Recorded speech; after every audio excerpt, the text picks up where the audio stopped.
Welcome to the Maritime Matters podcast. Did you know that 98% of Australia's trade passes through the maritime domain? 91% of its fuel is imported, and Australia's exclusive economic zone is larger than its mainland.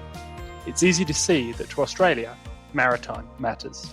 Maritime Matters is the podcast where we break down what the week's events mean for Australia's maritime security and the wider Indo-Pacific.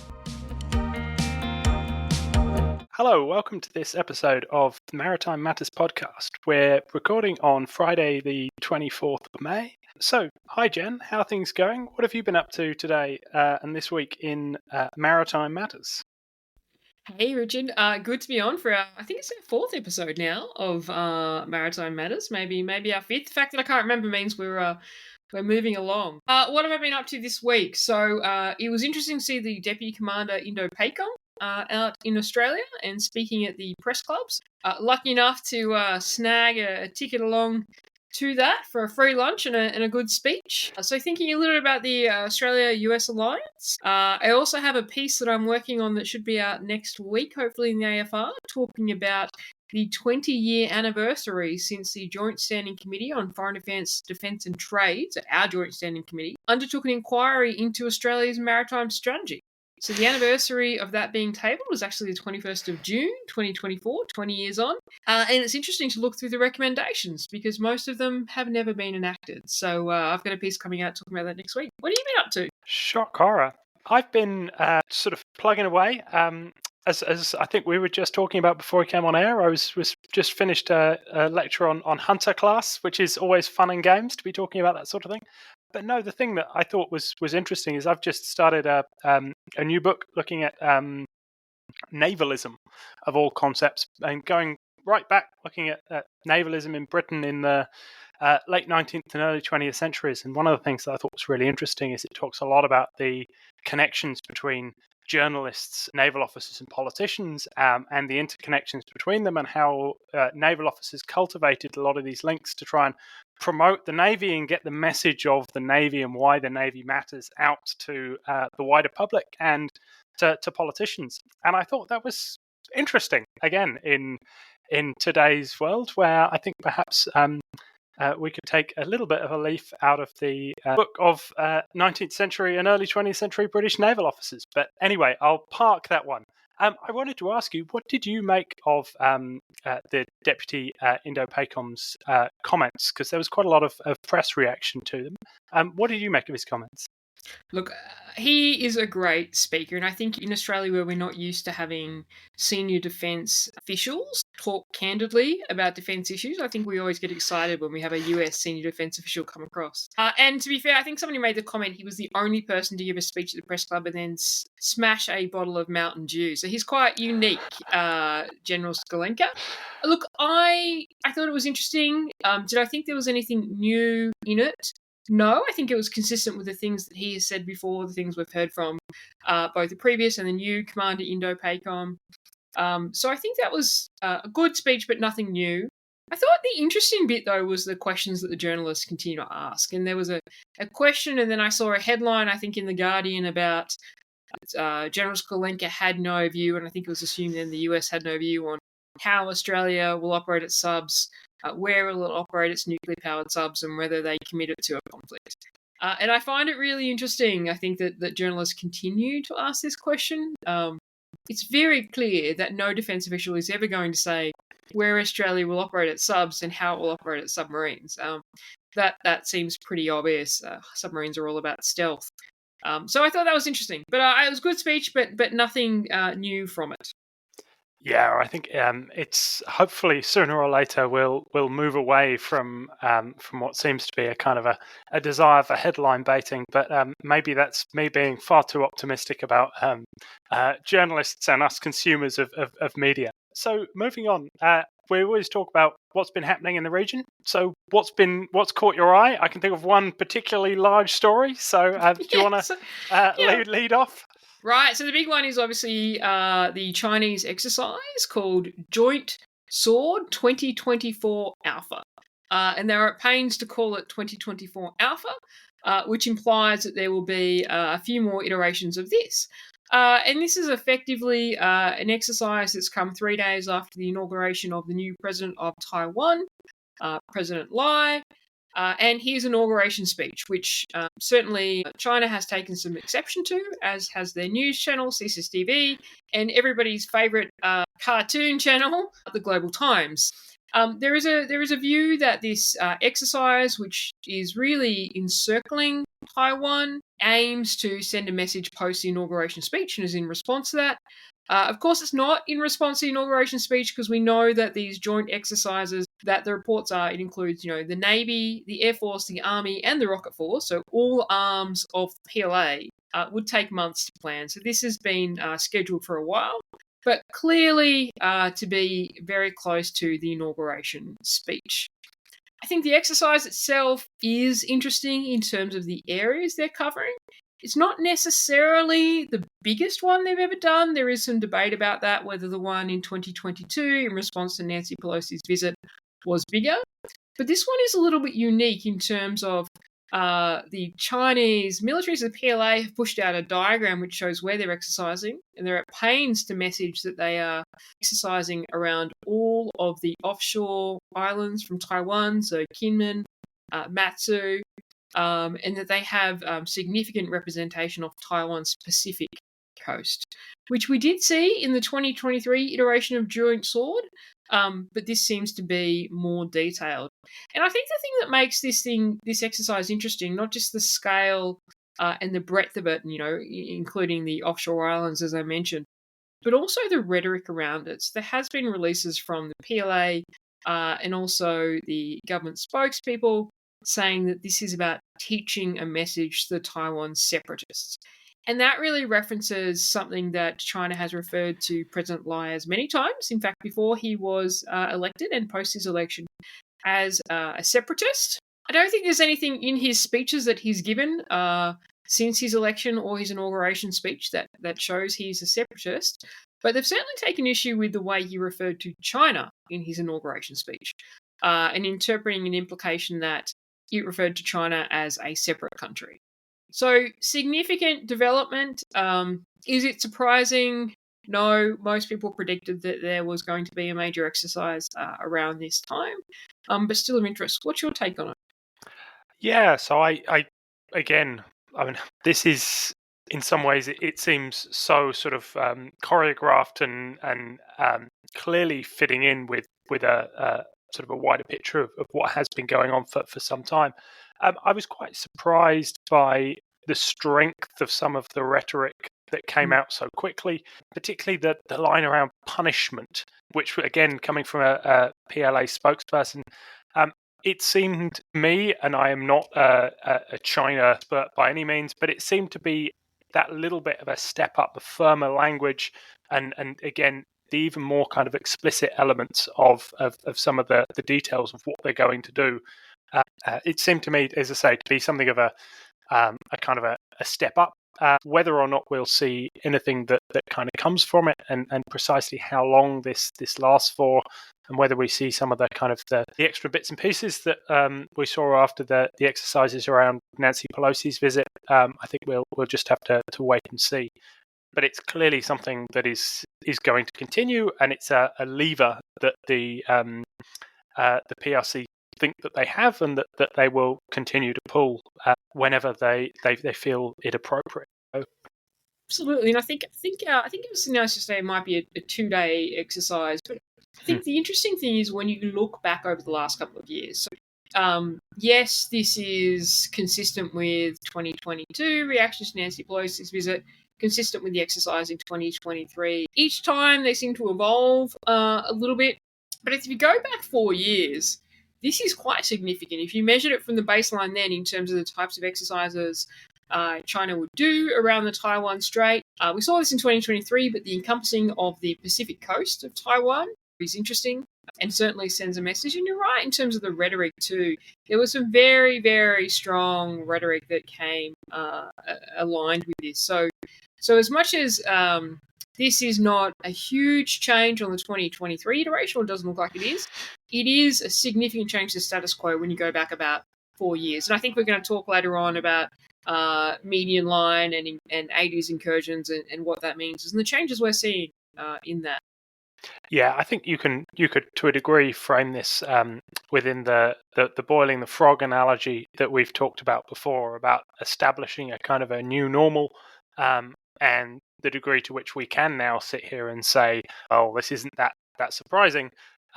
As you say, if you look back more than a couple of years, this is a really significant kind of step up, and I think you can see that playing out in a number of areas, and this is one of them. I completely agree. So what else has been happening this week, Richard? So if we talk capability, it's normally where I immediately go to, right? Yep. So one of the things that I thought was interesting was the announcement by the South Australian government with quite a lot of fanfare about the fact that they have a deal with Huntington Ingalls Industries, who are obviously massive American shipbuilder. In this case, most important, sort of framed as one of the two builders of American nuclear submarines. And the deal is supposedly to get South Australian firms into the American submarine supply chain.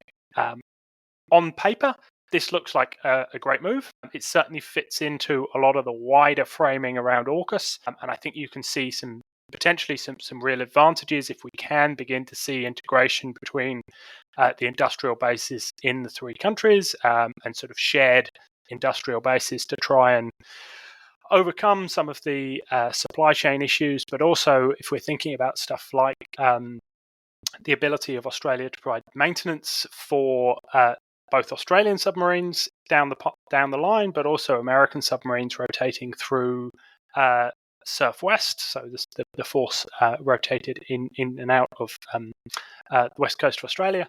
This type of thing makes a huge amount of sense. It also has the potential to drive up skilled workers and provide, because of if you get into the American industrial base, the level of demand is that much higher, and so you can look at providing a kind of a continuing workflow to have secure jobs, secure industry and demand. So lots and lots of things that potentially could be good. But as I think you were commenting only just before we came on air here, there's a lot of potential and look at within this announcement. Peter Malinowskis, the Premier, is currently doing the rounds in the United States, clearly kind of spruiking South Australia with a big AUKUS focus. I think it sounds great. What actually happens, I'm a little bit more skeptical, but then I am ever a cynic, so you can tell me I'm too cynical. No, look, you probably are rightfully so. I guess when I think about AUKUS, I'm always glass half full, because that's kind of where I think we need to be as a nation. You know, I do think we need to believe in ourselves a little bit more when it comes to defence capability. Now, I know that you go, hey, I just delivered a lecture on the Hunter class procurement, and that's probably an easy way to counter that argument. But I do think that it is positive to see we're having these conversations. What else has been going on in the world of capability this week? Some significant updates in terms of the RAN fleet. Right, and now there are 10, right? 10 surface combatants. Look, it would be remiss of us not to mention HMAS Anzac decommissioning on the 18th of May. Anzac has had a pretty significant career. Certainly commissioned in 1996 and has been run hard pretty since. And the 2019 ANAO audit that talked about the Anzacs really highlighted that deployments to the Southern Ocean, which I think Anzac's first deployment might have been to the Southern Ocean, really did give those vessels a hard run. Obviously, in our kind of recent naval history, she's fairly significant for the Battle of Our and her engagement of naval gunfire support to the Our Peninsula. So pretty, I guess, a pretty well thought of and well regarded ship. I never had the joy of serving in Anzac, but deployed with her multiple times. So it is sad to see her go. And it is sad from a perspective of the decrease in the size of the Royal Australian Navy, right? Like we got all excited in February when we heard about the doubling of the surface combatant fleet. I still maintain the line, it's not doubling because you can't count the large optionally crewed surface vessels as surface combatants, I would say, at this stage. But either way, it is a significant increase. But, we often tend to gloss over the fact that we're seeing a decrease. So we will see, obviously, Anzac's now been decommissioned. Although, to be fair, she has not been operational for a while. I think they had to take her off the hard stand and put her in the water to decommission her. And Hunter is being decommissioned in 2026. So we're going from 11 down to 9 in 2026 before that starts to increase in the late 20s, fingers crossed, or the early 30s. And it just goes to show that despite the fact that the IIP that was recently released, the Integrated Investment Program, says that over the next 10 years, 38% of investment is going into the maritime domain, we do have, and this might be a controversial comment, but I stand by it, relatively one of the least capable navies that we have had in our history, or certainly in the last 50 years. So it is sobering. I see that you disagree with that. ABC, you're doing a fact check on that, by the way. Keep an eye out for that. Excellent. But yeah, what do you think? Farewell, Anzac.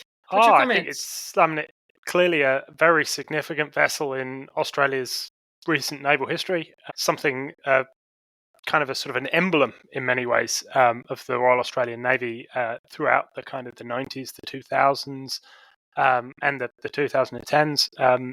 Served in the Middle East with distinction. So yeah, really kind of significant platform. And part of kind of the wider story, I think that there's a really interesting story that doesn't necessarily always get enough attention of, to my mind, I think in some ways the kind of the running down of the RAN in the sort of the 1990s and 2000s, where what were tier 2 vessels end up having to be kind of upgraded into tier 1.5 vessels to try and eke out a reasonable sized fleet. So that would be where I would kind of potentially question your least capable RAN. I think the quality gap between something like a Hobart and when we were running around with a bunch of modified FFGs. Don't you dare ship after my own heart. We can take that one offline, maybe. It's a fair point, but it's that quality versus quantity debate as well, I guess. Absolutely. Any one ship can only be in one place at one time, right? Mm-hmm. And if you've only got 3 of them, how many are you actually going to have in commission or on operation? So, let alone when you're pushing them through an upgrade of their combat system.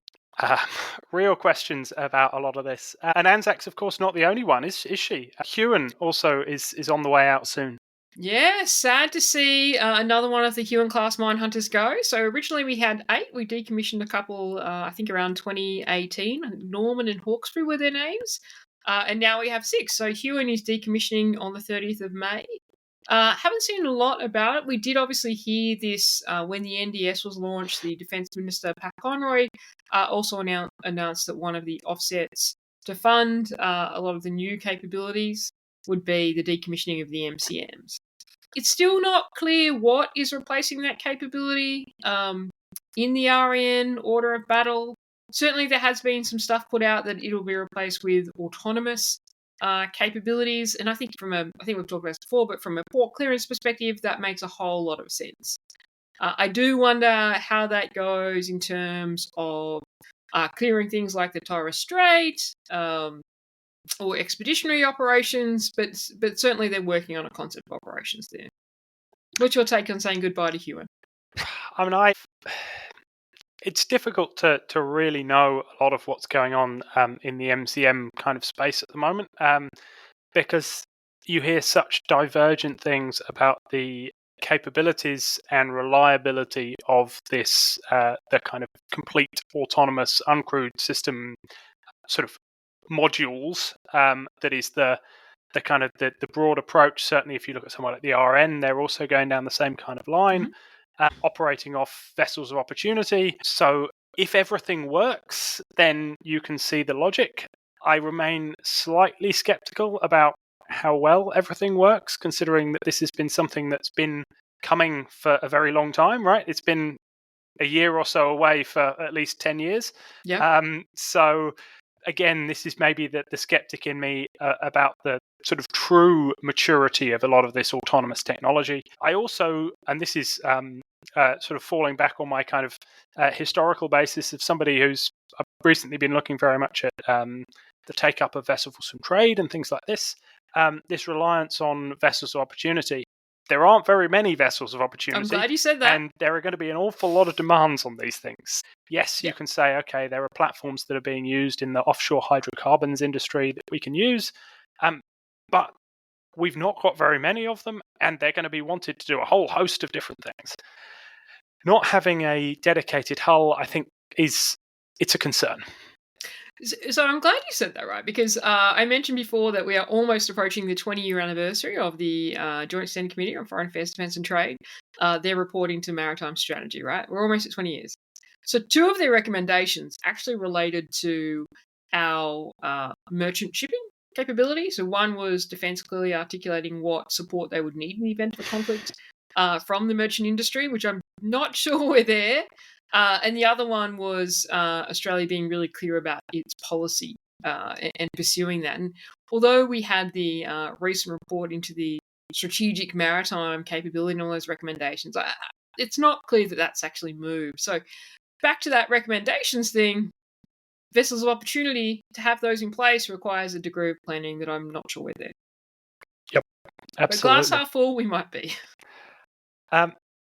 In terms of other things that have been happening in capability? Collins LOTE. So Collins life of type upgrade, life of type extension. So there was a report in The Australian this week, or an article in The Australian this week, that a report had been leaked and that a US or previous US government official had been commissioned to do a report into the viability of the Collins LOTE. Right, and the Collins LOTE has been around a little while. It's about extending the Collins until we get our new Virginia-class capability. And the intent really is to cut the hull in half and replace a bunch of the insides. Now, exactly what is being replaced internally isn't clear. There's clearly some stuff around propulsion, but there's been discussion about insertion of Tomahawk, etc. There's not really a clear list. But basically, the news this week said, hey, this is a high-risk program. But I don't think we really needed the report to be leaked to tell us it's a high-risk program. Of course, it is a high-risk program. So that's kind of my take on it. There was some more stuff in that. I'm being a little bit flippant. There was some stuff about making sure that that Australia engages further with the original designers of the Collins class, and whether Australia has the expertise currently to be able to achieve this. But look, I didn't think there was a lot new in it. I think that it's not clear what's happening with the Collins LOTE. We know it needs to happen. Are they doing it to all 6 boats? What are they replacing? What capability are they putting inside? Really, it's a stopgap just to get us to phase 2 of AUKUS Pillar 1. What are your thoughts? Yeah, I have a slightly different view in the regard. I broadly agree with you that the report, such as we got the report on the report, doesn't actually tell us anything we didn't know. But I think that it's important in the regard that in terms of the wider public perception, we hear a lot about AUKUS. We hear a lot about the risks of the Virginias not turning up. We hear quite a lot about concerns around will SSN AUKUS ever happen? Are the Brits capable? Collins LOTE is really important. And if it falls over, it will have huge implications, particularly for things like training pipelines, etc. So this is a really important project. It's also a really hard project. And in any other kind of time frame, this would be one of the big defense kind of mega projects, which everyone was paying attention to, right? And it's a $5 billion project. This is a big thing. You're right. We used to think that was a lot until we heard $368 billion. Yep. Nobody's talking about it at all. And the other element within this is workforce, in the regard that this is being run through the second half of the 2020s and through the 2030s, and it's being done by ASC. Well, what else are ASC doing at this time? Well, they're building Hunter, and they're preparing to build and starting to build on SSN AUKUS. Where does that leave Collins LOTE in terms of priorities? Well, I suspect probably at the bottom. And so I think there's real concern, and so the value I think in this is simply reinforcing that this matters, and this is something that we need to be taking very seriously. Now, I'm sure defence already are, and inside defence there's an awareness of this. Yeah. But I think it's something that's important to be flagging more widely. We're going to move on and have our regular feature of Do You Know? And this week we've got a bit of a Taiwan theme, given the events that have been going on. So I'm going to firstly, very, very briefly, talk a little bit about the so-called median line, which is often discussed, and there's often been quite a lot of discussion about, and often quite heated commentary on the fact that the Chinese have been crossing the median line. And I think that in some ways that's really understandable, but it's useful to kind of take a step back and think of what the median line is before we leap to any particular conclusions on that. So the median line, and I've been trying to do some digging onto precisely the origins of the median line, and typically there are a couple of different sort of ideas or claims about this, but it originates in the mid 1950s. It's generally associated with being drawn by an American Air Force officer, Benjamin Davis, in 1954, 1955. As a way of effectively demarcating and separating off the nationalists in Taiwan and the communists in China. And at that time, certainly from an American perspective, a large part of this was actually about preventing the Taiwanese or the nationalists from doing anything that they too aggressive. So this is not necessarily viewed in quite the way that we view it now. This line has no kind of status in international law. It has, however, been broadly acknowledged and accepted by both sides for a very long time. And so that is where its significance in many ways comes from, not from a kind of a legal status, but from a customary type status. So what you're seeing when you're seeing that the Chinese, and certainly from sort of 2019 onwards, you've seen a real ramping up of crossings of the median line, and more recently, much more so. So what you're actually seeing is, in some ways, that the Chinese have the median line actually at the moment gives them a certain degree of opportunity in the regard that they can cross this line. In doing so, it's often seen as being quite an aggressive statement, and they can make a statement in doing so. But in fact, they are perfectly legally allowed to do so. Within international law, there is nothing stopping them from crossing this line. Mm-hmm. And as such, they can then sort of put pressure on the other side, particularly the Americans and others talking about the rules-based international order. They can operate in international waters and international airspace without sort of this being in any way an illegal kind of activity. So I think it's always worth just keeping that in mind when we're talking about and hearing quite a lot about the Taiwan median line. It is, and I think too often we hear the median line and China's incursions over the median line, which are aggressive, right? They are aggressive, but it's somehow a breach of international law. Now, there are plenty of examples of, in my view, China breaching international maritime law throughout the region, but crossing the median line isn't one.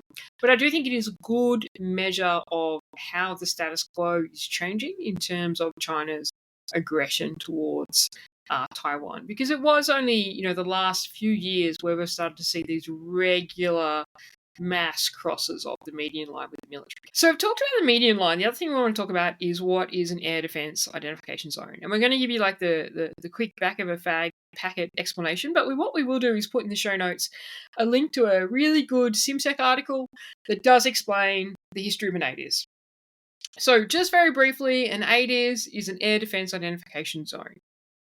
It does have some standing in international law, so unlike the median line, which doesn't exist in international law, ADIZs do. But they shouldn't be assumed as something like your territorial sea, territorial airspace, your exclusive economic zone. It is really a different concept. So in the same way that under UNCLOS we have the concept of the freedom of the seas, right, which we talk about a lot, especially in Southeast Asia, pretty relevant. It has the freedom of overflight as well.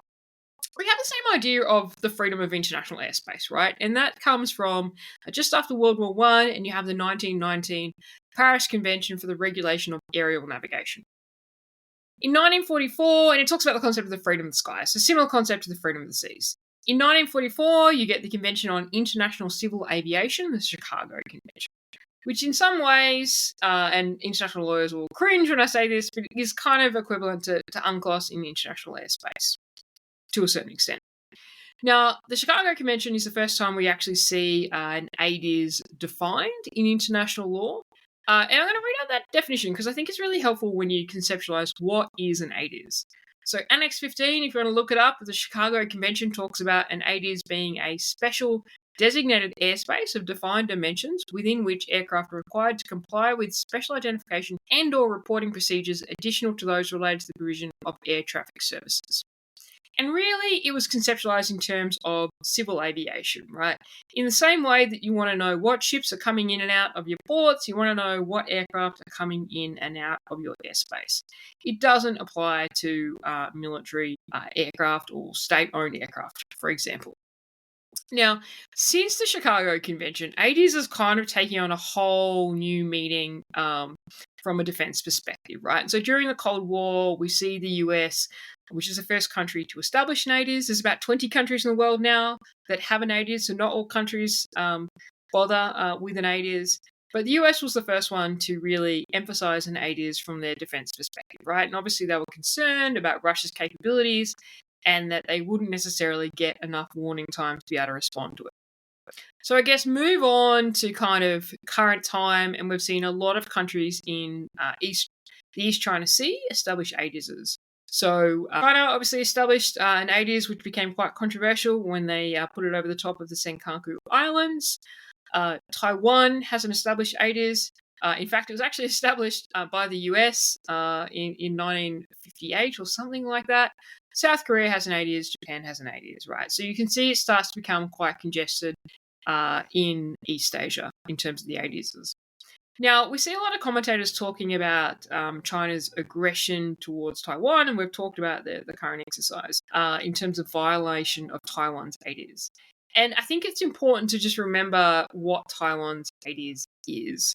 Because one, there is no reason that China can't fly aircraft into Taiwan's ADIZ. It's not a zone under international law in the same way as a territorial sea, right? Certainly military aircraft, because remember the Chicago Convention doesn't apply to military aircraft. So where it defines an ADIZ, it talks about civilian aircraft, and that's really kind of that airspace control perspective. The second bit to note about Taiwan's ADIZ is that Taiwan's ADIZ, when it was established in the 50s, actually overlaps a fair chunk of mainland China and the Fujian province, of which there are air bases. So, arguably you would say that every time a aircraft took off from one of those air bases in China, in mainland China, within their territorial airspace, it breached Taiwan's ADIZ. So, the US, for example, does not recognize what is basically the western quadrant of Taiwan's ADIZ beyond the median line, because that is part of China's territorial airspace. So I guess, when we talk about an ADIZ, it's important to understand what an ADIZ is, where it sits in international law, and the fact that when we talk about incursions into Taiwan's ADIZ, it doesn't mean that China is breaching international law, and, Taiwan's ADIZ is still declared over parts of mainland China, which is kind of unhelpful from that perspective. So I think that's about all we've got time for on this episode of Maritime Matters. As you can see, as ever, lots and lots going on in the maritime domain. We'll be back next week to talk more about what is going on in Australia, in the wider Indo-Pacific and beyond in terms of maritime affairs. Until then, thanks a lot, Jen. Thanks, Richard.